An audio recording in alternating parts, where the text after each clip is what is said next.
Quita el micrófono, está puesto y luego se quita. Igual es cuando lo voy a grabar. Miedo me da que se esté perdiendo el audio por estas cosas. No sé si me oyes ahora, María. No, vale. Bueno, entonces hay algunas que son de caracteres, de signos de, pues hay unos paréntesis y hay cosas así, pero son muy poquitos, la verdad.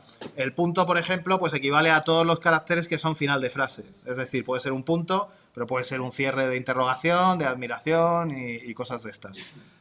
Hay guiones, comas, el dos puntos es para el dos puntos y punto y coma. Y entonces luego hay una serie de cosas, esto está específicamente para el inglés, con lo cual hay etiquetas para asuntos que ocurren en inglés. Y como podéis ver, si os fijáis, los verbos tienen distintas etiquetas dependiendo de qué verbo sea. El verbo to be tiene sus propias etiquetas para... Allí, claro, como en inglés la morfología está tan limitada, se puede permitir el lujo de por cada forma distinta que tenga el verbo le pongo una etiqueta distinta. Esto en español, bueno, ya lo veremos, pero en español ahora ya no me acuerdo si tiene 60 y... Tiene cerca de 70 formas distintas cada verbo. Y sí, bueno, si hay 5, 8, que en realidad son 9, por 6, 56, más el imperativo que son 5, 61, más los voseos que son 3, 64, me parece que hay. Aquí, pues con poner el verbo en su forma básica, que es la que aparece en el infinitivo sin el tú, en participio presente o gerundio, y la forma de pasado y la forma de participio pasado, más luego en los verbos que son irregulares, básicamente el to be y to have, que son los únicos que diferencian formas que no sea solamente la tercera persona y todas las demás, pues tienen ahí sus etiquetas propias. El verbo to do también tiene, to have, to be, y luego todos los demás. Luego además hay una serie de pronombres que están puestos ahí, aunque en realidad luego sintácticamente igual no haga tanta falta. Y bueno, adverbios, verbos y demás. En cada palabra que se etiqueta se pueden poner más de una etiqueta, lo ponen con el signo más. Por ejemplo, cuando hay una palabra que está negada, bueno, este es el único caso en el que no se pone con el signo más. Hay un símbolo que es un asterisco que aparece ahí la cuarta, que este se añade en los verbos que pueden llevar la negación pegada, que son pues los modales y bueno, pues to be, to do, to have y demás. Entonces estos se le añade el asterisco a la etiqueta previa y además si tienen más de una etiqueta, como se ve abajo en los ejemplos, si hay el verbo to be que está pegado con el apóstrofe. Uf. Ahora esto ya no lo sé. Uno es una figura literaria y el otro es la comilla esta. Pues se etiqueta como dos cosas distintas. Es un poco parecido al tema de las contracciones que habíamos visto antes en el español. Y bueno, la negativa, hay cosas raras de estas típicas, el gonna, el wanna y tal, que se etiquetan como el verbo en su forma de gerundio, de participio de presente, más la tú, que tú es la etiqueta que tiene, bueno, en este caso si luego modifican. Pero bueno, sí, en este caso hay una etiqueta propia del tú para el infinitivo. El tú que no fuera infinitivo lleva la etiqueta de preposición que es in, que es como debe de ser la preposición por excelencia que ellos encontraron y entonces le pusieron in a todas las preposiciones. Aparece por ahí en algún sitio, sí, aparece en la segunda columna, ahí en morado precisamente, in preposición. Bueno, entonces empezaron con el asunto este y entonces ya se vinieron un poco arriba, aunque pasó bastantes años, hicieron el Pentry Bank. No sé, creo que os comenté algo cuando la clase de historia de esto, de historia de la lingüística computacional, aunque estamos en PLN, un treebank es algo que está etiquetado de forma sintáctica con sus, pues como el análisis sintáctico de toda la vida con su arbolito y demás. Y entonces, aparte de llevar etiquetas de qué sintagma es y demás, lleva las etiquetas de la propia palabra, pues que qué categoría tiene. Entonces, se basaron en el anterior, que era el único estándar así, bueno, en realidad ya habían surgido algunos más, pero era el estándar más utilizado de todos, el del corpus de Brown, y entonces eliminaron etiquetas porque vieron que había algunas que eran un poco ortodoxas. De hecho, en el anterior hay etiquetas incluso para decir si algo está en un título, si algo está en un titular, si algo aparece entrecomillado, está... no lo veo, son los que van con un guión, que se pone detrás de la etiqueta. Está la palabra en título, el "-tl", palabra en cita, el "-nc". Hay cosas un poco extrañas. Y entonces, bueno, decidieron que esto era demasiado raruno y lo quitaron. Aquí, bueno, pongo en la presentación, hay algunos enlaces externos a artículos y demás que tratan sobre el tema, donde se define. Cuando lo tengáis, bueno, podéis clicar y verlo si es que os interesa, tampoco es demasiado necesario. Entonces, bueno, el anterior era de los años 60, que es cuando se empezaron a hacer estas cosas. Este ya fue a finales de los 80, entre el 89 y el 92, aunque en realidad las fechas varían un poco porque una cosa son cuando se publican cosas al respecto, otra es cuando empiezan a hacer el trabajo y después de publicar siguen trabajando en ello. Este es un corpus que tiene 4,5 millones de palabras, bastante, bueno, multiplica por 4 y pico, y las etiquetas pasaron de ser 87 a ser 48, algo más manejable para hacer gramáticas y demás. Y entonces lo que hicieron fue eliminar muchas de ellas, unificando varias cosas, por ejemplo los verbos, pues les da igual que sea un verbo principal que un verbo, pues el verbo to be, to have, simplemente lo colocan porque pasa una cosa, como en inglés, volvemos a lo de antes, tienen tan poca variación morfológica, pues si algo lo etiquetas como un verbo en la forma genérica, así, en plan definitivo, digamos, pues te basta con mirar si es be, o es have, o es should, o es lo que sea, para saber qué es lo que es. Entonces no te hace falta realmente tener una etiqueta distinta. Si quieres tener más información, miras directamente qué es lo que estás etiquetando, miras el token. Porque son mínimos las variaciones que hay, entonces a la hora de programarlo no representa un gran problema decir, bueno, pues voy a mirar el token. De hecho, siendo así, prácticamente no hace falta ni que estuviera etiquetado. Estas palabras directamente las podrías poner pues, por el token y punto.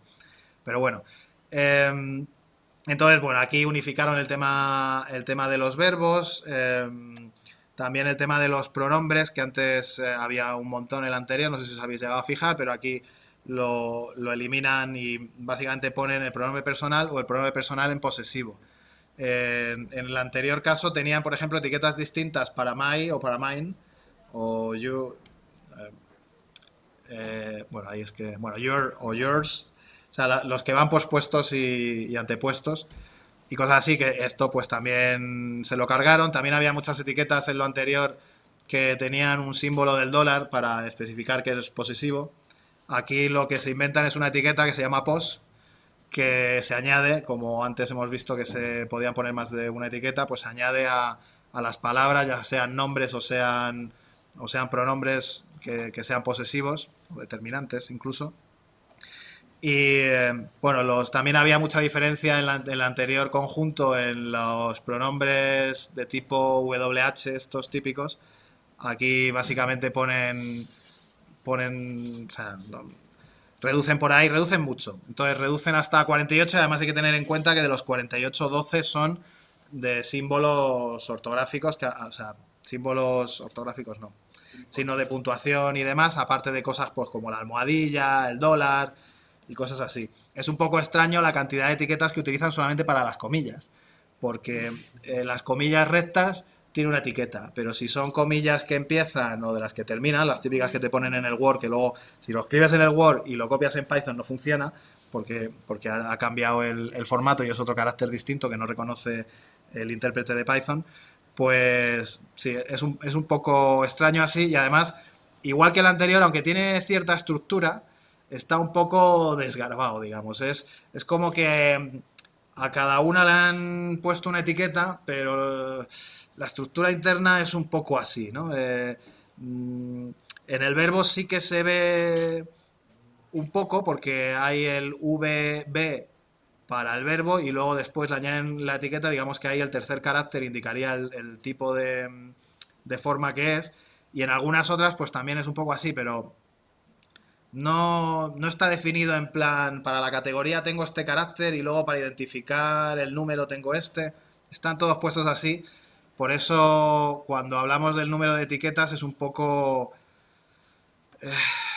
decir cuántas hay es un poco así. En estas primeras que directamente tienen el repertorio completo y dice estas son todas las que hay, vale, pero luego ya vemos, vamos a ver ahora más adelante que lo que hay es una estructura de decir si hay un adjetivo, hay un carácter para el género, otro para el número, otro para no sé qué tal, que al final llegas y dices, bueno, ¿cuántas hay? Y dices, bueno, si multiplico todas las que son posibles, me salen varios cientos, pero luego en realidad hay combinaciones que en realidad no existen y cosas así. Pero bueno, aquí en el ejemplo, el currículum de Eva, pues sería if, pues le ponen el nombre propio. Normalmente van etiquetados así, es cuando se accede, aunque ahora se puede acceder de varias maneras, pero originariamente era un archivo de texto directamente donde cada palabra estaba puesta la palabra, estaba el slash la barra y luego la etiqueta o etiquetas. Y separados por espacios cada uno de los tokens. Entonces, en este caso, si tenemos el genitivo sajón de posesión, se pone aparte y se pone la marca de posesivo, CV pues sería curriculum vitae y directamente no tiene ningún problema en etiquetarlo como nombre, NN es nombre común, aunque sean abreviaturas y demás, no tiene ningún problema en etiquetarlo como nombre sin más. Y bueno, pues aquí el whose pues es un caso de un pronombre posesivo y t pues otro nombre, y la marca de interrogación que se etiqueta con un punto como os he comentado antes. A ver... Sí. Luego otra serie de repertorios distintos está el close que se llama así, bueno, esto significa como garras, ¿no? En inglés. Es el Constituent Likelihood Automatic Word Tagging System. Ya veremos que los nombres de cosas de etiquetados y tal, se ve que la gente que lo hace, en principio en su momento lingüistas, tenían una necesidad de poner acrónimos que significaran cosas. Y entonces quedan unos acrónimos realmente un poco ortopédicos, ¿no? Porque esto sería como sistema automático de etiquetado de palabras basado, digamos, en similitud de constituyentes. Una cosa un poco extraña. Entonces este ya no está hecho en Estados Unidos, este es británico y entonces sí, ¿no? Es británico. Estoy ahora pensando, yo toda la vida de Dios había pensado que era británico, pero vamos, Lancaster, la Universidad de Lancaster, esto es del Reino Unido, ¿verdad? Sí, ahora cuando lo he leído digo, a ver si estoy metiendo aquí. Entonces, bueno, tiene 170 etiquetas, aquí se explayaron un poco, no os la voy a meter. A todo esto, lo que estoy poniendo de los repertorios, obviamente no... Bueno, ya sabéis que en esta asignatura no os tenéis que aprender de memoria prácticamente nada, porque luego las cosas se hacen... Me parece que todo se hace con apuntes, pero sí que saber que existen, porque a lo mejor en un momento dado sí que se puede preguntar, etiqueta esto como estaría en el corpus de Brown, porque es posible que a lo mejor en algún momento dado os toque lidiar con estas cosas. Y entonces te dan un corpus etiquetado y tienes que andar viendo cuál es el estándar que está utilizando, estándar por llamarlo de alguna manera, y atenerte a eso. Entonces, por si fuera poco, el estándar de Close actualmente van por la versión octava. Cada vez que hacen una versión le añaden 10, 15, 20 etiquetas nuevas y bueno, llevan así desde el año 95. La última, bueno, pone 2004, pero yo creo que la C8 era del año 2001, me parece. Luego han seguido publicando cosas, pero ya por fin han dejado quieto ya el repertorio de etiquetas. Que esto, imagínate que te programas algo para que funcione con esto y de repente ves que al año siguiente ahora lo han cambiado y lo han reetiquetado. Es un cachondeo. Luego están las llamadas etiquetas universales. Aquí cada uno se quiere hacer más guay y que sus etiquetas son realmente las que son el estándar mundial. Esto está basado en un proyecto que hay que pretenden igualar para temas, esto es sobre todo para temas de etiquetado como un tree bank de estos, como temas sintácticos. Entonces pretenden que todas las lenguas del mundo tengan un estándar, sobre todo de cara luego a hacer traductores y demás, porque claro, si tienes ya las estructuras del árbol sintáctico, hacer, bueno, ya lo vimos cuando lo de los traductores automáticos, hacer la traducción es mucho más fácil y es más preciso, funciona mejor. Entonces se pusieron a ello y dijeron, mira, como esto, que si 170 etiquetas, que si 300 etiquetas, que si 80 etiquetas, vamos a hacer lo mínimo para que realmente sea, bueno, con ánimo de ser estándar internacional. Y entonces empezaron con 12 etiquetas simplemente de categorías gramaticales diversas y luego lo ampliaron hasta 17. Entonces, bueno, aquí estas etiquetas vamos a verlas un poco así una por una. Esto se utiliza bastante, ¿eh? Así como el corpus de Brown y el Pentry Bank, aunque se utilizan también en otros corpus, pero así en plan accesibles, se utilizan principalmente en estos dos. Esto de el universal, vais a encontrar bastantes corpus etiquetados así y lo que es más relevante a lo mejor incluso, etiquetadores que funcionan así. Hay etiquetadores que funcionan con el Brown y con el Pentry Bank, pero están más en desuso, aunque en inglés siguen funcionando. Obviamente es algo que funciona para el inglés únicamente, porque para el español habría etiquetas que faltan, muchas informaciones que se pierden ahí y etiquetas que no valdrían para nada de los WH y cosas de estas que no. Entonces, bueno, adjetivo ningún problema, adposición, esto como hay en español, pues tenemos preposiciones. En otras lenguas como el finlandés se tienen principalmente posposiciones. Bueno, el uso es el mismo. Entonces, bueno, utilizan esta categoría de adposición para que en cada lengua, según lo que tengan, pues lo etiqueten igualmente. Adverbio, pues ningún problema. Auxiliares son pues los verbos auxiliares que pueden ser también, bueno, verbos modales a lo mejor en inglés. En español, pues auxiliares pues serían los típicos ser, estar, haber y según cómo, pues a lo mejor parecer y alguno más. Incluso hay verbos que están ya desusados de ser, eser y cosas así que aparecen en la RAE y que en principio se tendrían que etiquetar así, pero esto si estuvieras etiquetando cosas del siglo XVI. Luego las conjunciones, en un principio, bueno, están en verde aquellas que añadieron del cambio de los 12 a los 17. Entonces, al principio los verbos auxiliares no los etiquetaban de una manera distinta a un verbo y las conjunciones se etiquetaban todas juntas. Pero luego se dieron cuenta que sintácticamente es muy relevante saber cuándo una conjunción es coordinante y cuándo es subordinante, porque las proposiciones coordinadas y las subordinadas pues tienen unas características sintácticas que supongo que ya conocéis todos, que las diferencian bastante. El determinante, pues sin ningún problema. Las interjecciones, los nombres tienen para nombre común, en la primera versión no hacían ninguna diferencia, en las siguientes versiones ya se dieron cuenta de que era relevante etiquetar de una forma distinta los nombres y los nombres propios. ¿Por qué es relevante esto? ¿Alguien que diga algo? Sí, porque es relevante saber si un nombre es propio o es común. Por saber si es de una persona o... Pero eso, ¿qué relevancia tiene luego a la hora, por ejemplo, de hacer un análisis sintáctico o demás? Porque puede ser su animado, o puede ser el sujeto. Puede ser, sí, pero un nombre también. No, en ese no hay diferencia. Y lo que dices tú de que puede ser animado o no, porque hay topónimos, o nombre, o Nokia, Microsoft, que también que no. O sea, el tema es que tienen diferencias en la sintaxis. Tú, si, aparte de que sean animados o no, un nombre propio no lleva determinante. O normalmente no lleva determinante. ¿Eh?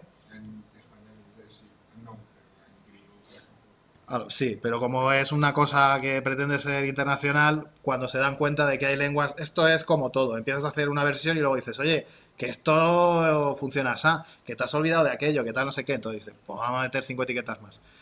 Entonces decidieron meter los nombres propios.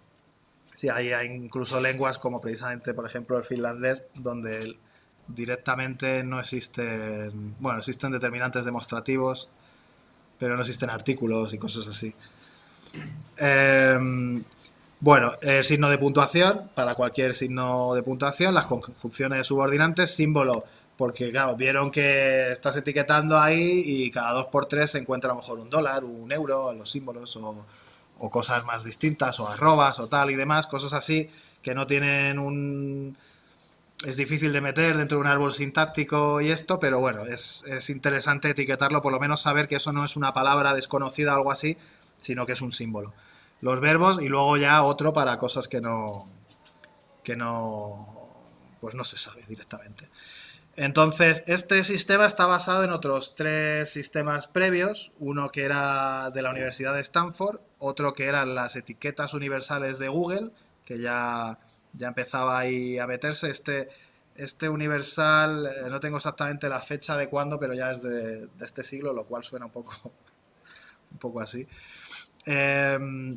Y también otro que se llama Intercept, que personalmente no conozco, pero bueno, se ve que estos dos que... Bueno, esto es de un tal Petrov, no tengo por ahí, bueno, viene en el enlace. El que lo hizo pues estuvo mirando otros estándares previos que funcionaban en varias lenguas para sacar esto, que parece una chorrada muy gorda, porque es como, pero si me estás etiquetando las categorías gramaticales de toda la vida, más algunas cosas, pero nadie lo hacía así. Entonces, a la hora de poder hacer en varios idiomas, pues está bastante bien. Lo que pasa es que esto, claro, se queda muy corto normalmente. Hacer un análisis sintáctico solamente con estas cosas es un poco así. Según qué lenguas estés utilizando, muchas veces no vas a ver si un adjetivo va con un nombre y tal, y hay otras pistas que, pues, géneros, números que te hacen que concuerden unas cosas con otras, los casos en lenguas flexivas, que hacen que sea todo mucho más fácil, ¿no? Y es una información que de cara a hacer un análisis sintáctico te viene de puta madre, porque en inglés es todo muy ambiguo y a veces es muy complicado, cantidad de palabras pueden ser verbos, nombres, incluso hay varias acepciones válidas para las mismas cosas, y en lenguas a lo mejor como en ruso, que tiene 6 casos, o en finlandés que tiene 15, en vasco, que según cómo se mire, puede llegar a tener 16 o 4 según. Porque el resto lo toman, sí, es que hay 4 que dicen, es que en realidad los casos auténticos son nominativo, acusativo, genitivo y dativo, y el resto lo que llaman casos semánticos. Si tienes un caso es para decir, para ir a no sé dónde. Pues esto dice, sí, se escribe pegado, pero no vamos a decir, es una posposición adjunta. Y entonces es como que en realidad no es así, porque según la palabra aquello varía. Y pasa como en las lenguas... ay Dios, ahora se me ha ido. El español es una lengua, no es aglutinante, es... No, flexiva no tiene este... Lo típico de... Están las... Ay Dios, que se me haya olvidado el nombre. Están las sintéticas, digamos, que es como el chino. Están las aglutinantes como el finlandés y demás. Y el español está un poco entre medias. Y no me sale la palabra, pero bueno. Lo típico que... creo que no, ¿alguien lo sabe bien? No. Sí, me parece que sí. Sí, es analíticas. Que es lo típico que varía no mucho, no puedes añadir 17 cosas seguidas como, yo que sé, en el finlandés le puedes poner, aparte de que, bueno, allí no tienen género, le puedes poner el número, le puedes poner una multitud de casos, le puedes poner, incluso las palabras tienen para ponerle posesivos, lo cual es muy curioso.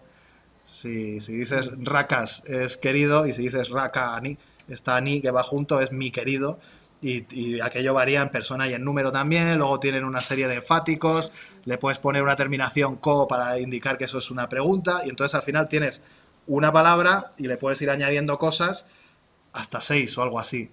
Y cada palabra, un nombre en finlandés, se puede declinar, si tienes en cuenta las distintas combinaciones, de 2200 formas distintas. Teniendo en cuenta que tienen además 50 tipos de declinación distintos, es una lengua un poco compleja.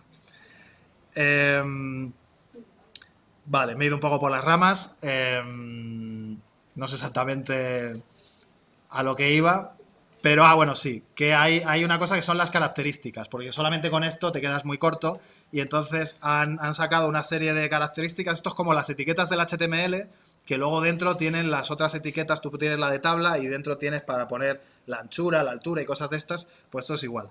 Tienes aquí en el ejemplo, por ejemplo, de abajo, valga la redundancia, de él, se etiqueta como determinante y hay algunos etiquetadores que solamente te van a devolver eso. Ya lo veremos con el Stanford, solamente te devuelve eso y tú te las apañas. Y luego hay otros que te añaden más información, como que, bueno, es definido, se refiere, determinado en español se diría. Bueno, masculino singular y además es un determinante artículo.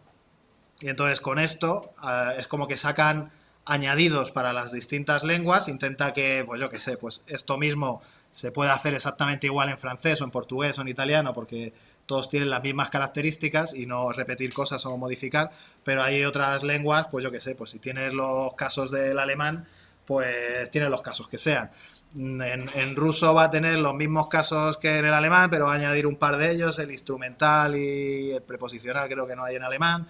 En finlandés os podéis imaginar, en vasco, en muchas lenguas flexivas cada uno tiene los propios verbos. En japonés creo que dentro del verbo, de japonés no tengo ni idea, pero creo que dentro del verbo se pueden poner partículas también que afectan a la manera con que concuerdan. Incluso creo que a nombres o adjetivos, no lo sé, se pueden poner características de tiempo, ¿no? Bueno, es que no hay adjetivos en el sentido, el adjetivo sí comporta igual que un tiempo. Puedes tener un adjetivo en condicional, pasado, negativo, formal y cortesía. Vale, que es como si fuera una especie de participio con esteroides, a lo gordo. Es Ahí. un verbo. La conjugación además es la misma. Sí, sí, esto pasa. En finlandés hay 3 infinitivos y 5 participios. Y luego a su vez esto se le ponen casos. Es un infierno. El caso es que bueno, hay esta cosa que se añaden para poner más información que es muy, muy interesante y que bueno, hay cosas, aparte de las cosas más típicas gramaticales, hay cosas como animado o no animado, a lo mejor que sea contable o no contable, o temas de evidencialidad. Supongo que esto habréis estudiado en esto del nivel oracional, ¿no? No sé si... No, esto se estudiaba en sintaxis, básicamente, me parece. Dices turco. Por ejemplo, en turco. Hay alguna otra lengua más, pero sí. Sí, esto es cuando metes en un verbo y tienes una partícula para decir si eso que lo estás diciendo lo dices porque lo sabes tú, porque lo has visto, porque lo sabes porque te lo han dicho, porque lo sabes porque lo supones, porque hay otra cosa que sabes y entonces se deriva que, ¿sabes? Si dices no sé quién está enfadado, no es lo mismo decir está enfadado porque tú lo has visto y te ha dicho estoy muy enfadado, o, no, o que alguien te ha dicho pues no sé quién estaba muy enfadado, o que tú hayas visto que alguien le ha hecho algo, el otro ha puesto así y tal y tú dices debe de estar enfadado. Entonces esto es algo que se refleja en la lengua y bueno, cada lengua con sus movidas. En realidad hay otros muchos estándares, por así llamarlos, de etiquetado, que, bueno, podéis ver en esta página de aquí de Sketch Engine. Cada lengua tiene los suyos y cada lengua tiene varios, con lo cual, pues es un jaleo que para qué. Entonces vamos a fijarnos más en el estándar de etiquetado Eagles, que, bueno, como os decía antes, tienen mucho interés en hacer acrónimos que signifiquen cosas. Debe dar mucha... Se deben de oír risillas allí cuando están diciendo cómo nos vamos a llamar. Y entonces, pues este es el grupo de consejeros expertos en estándares de ingeniería lingüística, o algo así. Entonces, esto es en realidad no es un estándar en sí mismo. Si vais a buscar por ahí cuáles son las etiquetas de Eagles, no va a pasar como las del corpus de Brown y lo otro que dice, son estas. Vale, perfecto. Aquí os vais a encontrar artículos en los cuales lo que se hace es hablar sobre características de las lenguas que de alguna manera merecen la pena ser etiquetadas. Entonces a lo mejor te dicen, pues eso, pues contable, si algo es contable o no es contable, pues debería tenerse en cuenta porque, por ejemplo, en no sé qué lengua pasa esto que cambia así en la sintaxis, bueno, mismamente en español, ¿no? Pues un nombre que sea no contable de materia, pues puede ir sin artículo o sin determinante básicamente, o por lo menos puede ir más fácilmente que uno que sea contable, que según cómo pues también se puede ir sin ningún tipo de determinante. Entonces, estos empezaron, es una iniciativa de la Comisión Europea Comenzaron en el año 93, como viene ahí. Y bueno, empezaron con 14 lenguas. La idea era que, bueno, ya como había crecido mucho la Unión Europea y demás, pues iba, y más que iba a crecer, iban a intentar sacar un estándar, sobre todo de cara a temas de traducción, que es lo que siempre más interés tiene. Entonces querían sacar un estándar, aunque previamente hicieron el grupo este para que hicieran el estudio, para saber qué cosas dentro de las lenguas europeas eran importantes. Entonces, recordemos que por entonces había 12 países en la Unión Europea y en el año 95 se metieron 3 más, Finlandia, Austria y Suecia, creo. Entonces, esto al principio eran 14 lenguas que básicamente eran todas menos el español. O sea, teniendo en cuenta que por entonces Luxemburgo, que Luxemburgo tiene, aparte del luxemburgués, pero es que viven 4 gatos ahí, tienen lenguas también, el francés y el alemán lo tienen como lenguas cooficiales, y al final todo el mundo habla una a la otra. El luxemburgués pues aparecen las monedas y bueno, pues allí lo habla en su casa y esto, pero en general se mueve más con estas otras lenguas que son mucho más potentes.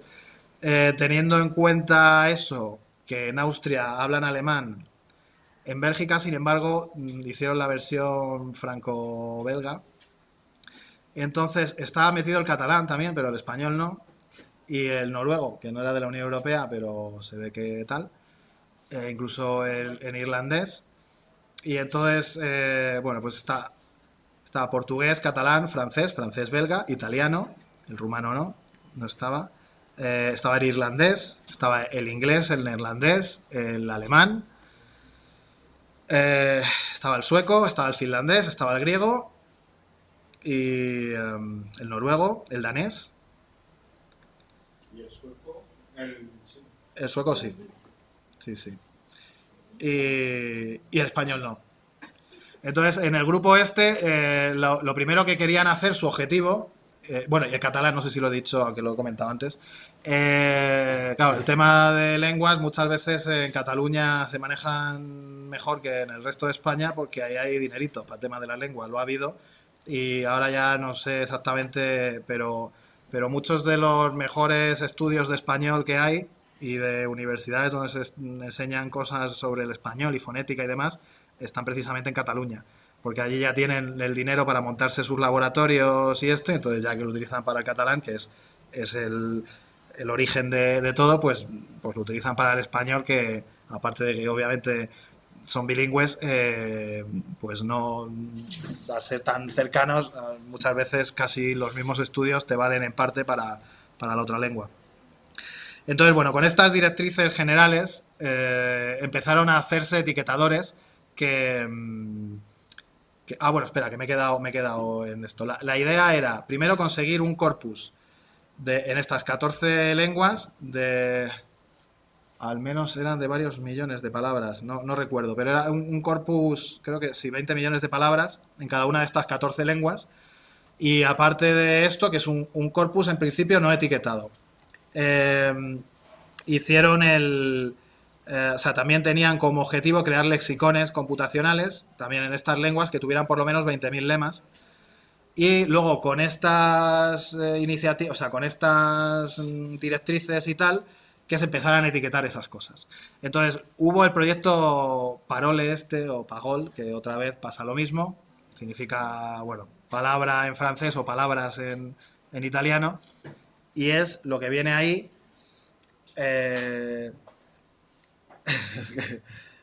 Es acción preparatoria Linguistic Research Organization for Language, o sea, la organización para ingeniería lingüística, una acción preparatoria para los recursos lingüísticos. Bueno, esto en inglés, que empiezas desde atrás y acabas antes. Entonces empezaron a sacar una serie de... Eso también es también un proyecto de la Unión Europea, y entonces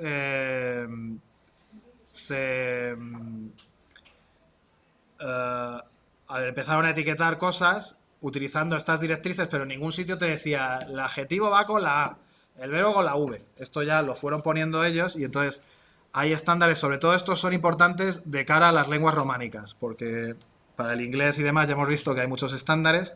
Para las lenguas románicas, aparte del universal que es muchas veces se queda cortito o le añaden las características estas, ya está más pensado para estas cosas. Bueno, casi que lo vamos a dejar aquí ya, pero para que os hagáis una idea, pues estas son las cosas que vamos a seguir viendo mañana. Pues muy bien. Sí, mañana seguimos con esto. Y en principio mañana y la semana que viene también.